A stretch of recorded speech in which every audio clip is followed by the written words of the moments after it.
আসসালামু আলাইকুম। সবাই কেমন আছেন? আমি আলহামদুলিল্লাহ খুব ভালো আছি।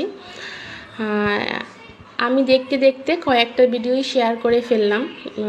আমার প্রথম দিকে মনে হচ্ছিল যে আমি মনে হয় কি পারবো না, বা এটা মনে হয় আমার দ্বারা সম্ভব হবে না।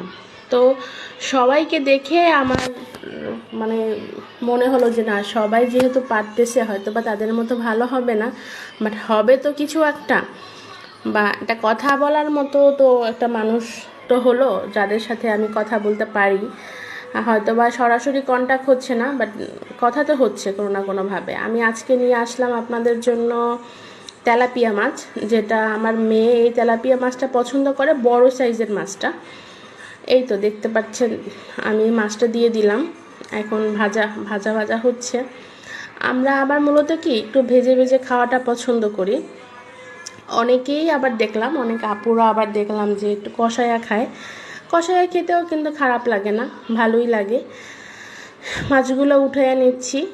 দেখ, এই সুন্দরভাবে মাছটা ভেজে তারপরে উঠাইয়া নিচ্ছি।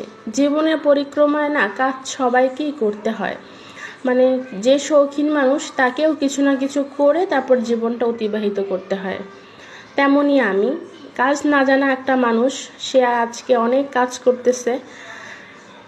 ভালো লাগতেছে যে সারাদিন বসে বসে থাকার থেকেও কাজটা তো করা দরকার, যেহেতু সংসারটা শুরু করেছি। পেঁয়াজটা দিয়ে দিলাম, একটু বেশি পেঁয়াজ দিলাম।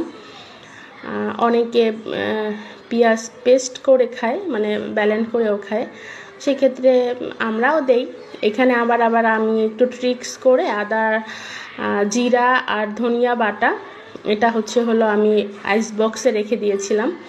আইস বক্সে রেখে দিলে কাজটা হলো একটু তাড়াতাড়ি হয়। এই তো এটা দিয়ে একদম সুন্দর করে কষিয়ে নিব। কষিয়ে নেওয়ার পরে এটার সাথে আমি একটা তরকারি দিব। মানে তরকারিটা নর্মালি দেয়া হয় না, সেদিন দেওয়ার পিছনে কারণ ছিল, মানে এইটা মানে তরকারিটা দিলে আমার একটু স্বাদটা মনে হয় একটু অন্যরকম লাগে, এই জন্য তরকারিটা দেয়া। এই তো এখানে আমি ঝিঙেটা দিয়ে দিয়েছিলাম। ঝিঙেটা দেবো তরকারির সাথে। এখানে হলুদ মরিচ যে যেমন করে খায় সে তেমনটাই দিবে।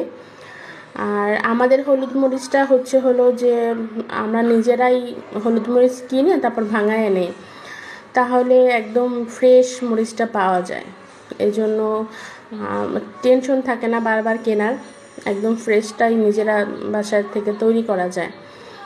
একদম এটা দিয়ে আমি খুব ভালোভাবে কষায় নিচ্ছিলাম। সবাই দেখতেছি যে খুব সুন্দর সুন্দর রান্নার ভিডিও দেয়, ভালো লাগে যে এত সুন্দর করে ভিডিও দিচ্ছে, ভালোই লাগতেছে। একটু হালকা পানি দিয়ে নিলাম, যতটুকু কষানো দরকার হয়, মানে এর জন্য একটু পানি দিয়ে নিলাম। এখন লবণটা দিয়ে দিব স্বাদ মতো, যে যেমন স্বাদ করে লবণটা খায়। অনেকে একটু লবণ বেশি খায়, অনেকে একটু লবণ কম খায়, সেভাবে করে। এই তো তারপরে দিয়ে দিচ্ছি ঝিঙেটা হলুদ মরিচ দিয়ে একটু মাখায় নিয়েছিলাম। মানে এটা মাখায় নিলে আমার কাছে একটু ভালো লাগে, একদম মাখায় নিলে একদম কষায় নিচ্ছি। হ্যাঁ, যারা কথা শোনে না তাদের যদি এভাবে কষাতে পারতাম তাহলে মনে হয় ভালো লাগতো, কিন্তু পারি না। এই যে ভাগ্যের ফের, যারা মানুষের সাথে খারাপ কাজ করে, মানুষকে নিয়ে বেশি করে, কথা বাড়াবাড়ি করা, এখানের কথা ওখানে বলে, তাদেরকে এভাবে কষাইতে পারলে ভালো লাগতো, কিন্তু পারি না ভাগ্যের ফেরের জন্য। এই তো এখন মাছটা দিয়ে আর একটু কষায় নিব। মাছটা একদম খুব টাটকা করে ভেজেছি তো, যার জন্য কষানোটা একদম খুব ভালো, ভেঙে যাবে না। এভাবে একটু কষায় নিব সুন্দর করে, দেখতেই পাচ্ছেন।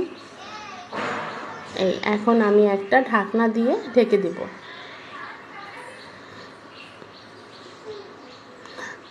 আমার কাছে মনে হয় যে রান্না করাটা এক ধরনের আর্ট, যে যেমন করে পারে। আমার মা শাশুড়িকে দেখেছি, তারা এতটা কিছু করে কিন্তু রান্না করে না, তারা ঝটপট করে গ্রামের মানুষ রান্না করে এবং খেতেও খুবই সুস্বাদু হয়।